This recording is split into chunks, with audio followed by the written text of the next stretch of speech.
ప్రమాదం పొంచి ఉంది. అది ఎవరైనా సరే, నేనైనా సరే, వాక్యం చెప్పే నేనైనా సరే, అజాగ్రత్తగా ఉన్నా, అశ్రద్ధగా ఉన్నా ప్రమాదం నేను కూడా అనుభవించవలసిందే. ఈ ప్రమాదం బారి నుంచి పడకోకుండా ఉండటానికి దేవుడు ఒక సంఘంగా, ఒక సేవకునిగా మనందరూ కూడా ఏర్పరచుకున్నారు. ప్రతి ఒక్కరు మనసు పెట్టండి. చాలా ప్రమాదాలు జరుగుతున్నాయి. రేపు జరగబోయే ప్రమాదం కూడా ఎంత భయంకరమైన ప్రమాదం అంటే పాతాళం అంట అపరిమితంగా ఉందంట. అపరిమితం ఏంటి?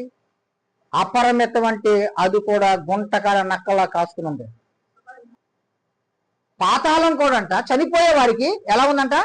అలర్ట్గా ఉందంట. అంటే గబుక్కుని రాకుండా తప్పుకుంటాడేమో అని వచ్చే వ్యక్తిని లటక్కి మింగేయడానికి కాసుకుందంట.